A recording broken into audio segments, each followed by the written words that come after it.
కుంభరాశి వారికి డిసెంబర్ మాసంలో మొదటి పక్షం ఉన్నటువంటి ఫలితాలు ఏమిటి? డిసెంబర్ మాసంలో దాదాపుగా కుంభరాశి వారికి ఎక్కడ కూడా కించిత్ నష్టం జరిగే అవకాశం లేదు.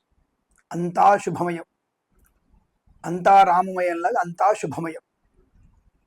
గృహమంతా ధనమయం, మనసంతా ఆనందమయం. ఇటువంటి యోగం ఉన్నటువంటి రాశి ఈ రాశి. ఈ పక్షంలో మీకు తప్పకుండా మీకు ధన కనక వస్తువాహన ప్రాప్తి, విద్యా ఉద్యోగ వ్యాపార విషయంలో కలిసి వచ్చే అవకాశాలు, అనుకున్నటువంటి పనులు సకాలంలో పూర్తి చేసుకోవడం, ఏ పనైనా ఆటంకం లేకుండా పూర్తవుతుంది. కళాకారులకి క్రీడాకారులకి అభివృద్ధి బాగా ఉంటుంది. సినిమా రంగంలో కూడా మంచి వ్యాపార లాభాలు ఉన్నాయి. ముఖ్యంగా ఈ సినిమా ప్రపంచంలో దర్శక నిర్మాతలకి నటీనటులకి విశేషమైన ఆదరణ, బుల్లితెర నటులకు కూడా గొప్ప అవకాశాలు రావడం, ఊహించని అవకాశం. ఎందుకంటే నేను అనామకుడిని అనామకురాల్ని ఇంత పెద్ద సినిమాలో భాగస్వామిని అయ్యానా ఏమో, దేవుడనే నమ్మకం లేనటువంటి డైరెక్టర్ చేతిలో మీరు నటించవచ్చుగాక. మీ దేవుడి మీద నమ్మకం ఉండడం వల్ల, మీ దేవుడి యొక్క అనుగ్రహం వల్ల, దేవుడి మీద నమ్మకం లేనటువంటి డైరెక్టర్ల చేతిలో మీరు నటించే అవకాశం పొందుకోవచ్చేమో. పరోక్షంగా భగవంతుడితోనే పేరు వచ్చింది కదా, భగవంతుడి వల్ల పేరు వచ్చినటువంటి వ్యక్తులు నమ్మకం లేకపోయినా అటువంటి వాళ్ళ చేతుల్లో మీరు నటించే అవకాశాన్ని, గొప్ప అవకాశాన్ని పొందుకుంటారేమో. ఏదేమైనా మంచి పేరు ప్రతిష్టలు, నటినట్లకి అవకాశం బలంగా ఉంటాయి. దర్శక నిర్మాతలకి మంచి లాభాలు, చిత్ర నిర్మాణం కానీ చిత్రం విడుదల చేయడం కానీ మంచి విజయాన్ని సాధిస్తుంది.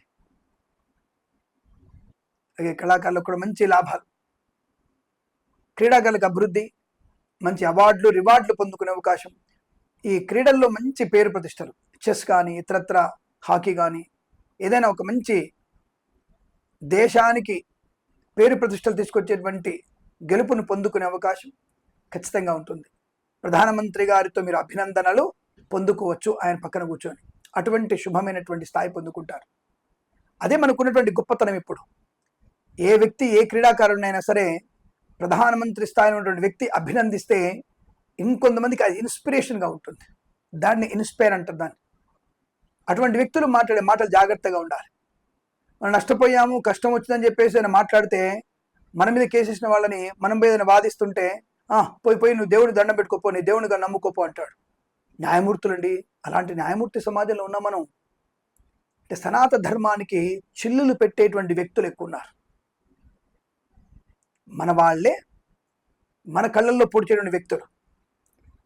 అటువంటి వ్యక్తి సమాజంలో ఉన్నాం మనం. కాబట్టి మనం ఉన్నంత వరకైనా సరే సమాజ స్థాపనలో సనాతన ధర్మం కోసం మనమే కష్టపడాలి, మనమే విద్యుక్తులం అవ్వాలి, మనమే ఆయుధం కూడా పట్టాలి అవసరం వస్తే. ఈ విషయాన్ని గమనించుకుంటూ, అంటే అవసరం లేని విషయాలు చెప్తాను అనుకుంటున్నారేమో, ఇక్కడ మీకు అటువంటి పోరాట పటిమ, ధనయోగము, ఐశ్వర్యము, ఆనందము, పట్టుదల, కార్యశీలత, వ్యవహార లాభం పట్టిందల్లా బంగారంగా ఉండబోతుంది ఈ రాశి వారికి.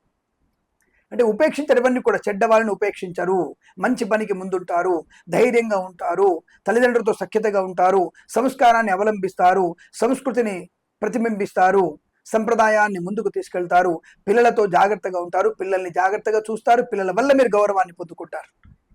అది ఇప్పుడు ఈ రాశి వారు చెప్పేటువంటి విషయం. ఇది గమనించుకోండి. దీనికోసం అన్ని విషయాలు చెప్తాను నేను. కాబట్టి ధైర్య నిర్ణయాలు.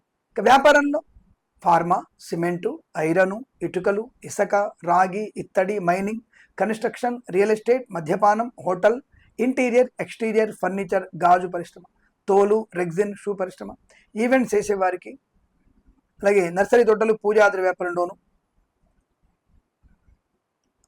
ఆటోమొబైల్, ఎలక్ట్రానిక్, ఎలక్ట్రికల్, విద్యాలయ, వ్యాయామ, చిట్ ఫండ్, ఫైనాన్స్ వ్యాపారంలోను, చేనేత, వస్త్ర, దర్జీ పని చేసేవారికి, పెట్రోలియం, బేకరీ, నూనె పదార్థాలకి అనుకూలవంతమైన శుభస్థితి.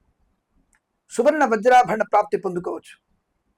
ప్రశాంతమైనటువంటి సుఖజీవనాన్ని, శుభకర సంతాన యోగాన్ని, ఆస్తి పంపకాల లాభాన్ని, కోర్టు వివాదాలు సమసిపోవడం, మంచి వ్యక్తులతో పరిచయం, ఆనందకరమైన శుభజీవనం. వివాదాలకి దూరంగా ఉండేటువంటి అవకాశం కూడా బలం కనబడుతోంది. స్థిరాస్తుల్ని కొనుగోలు చేసే అవకాశాలు ఉన్నాయి. మధ్యవర్తిత్వం నుంచి బయటపడతారు.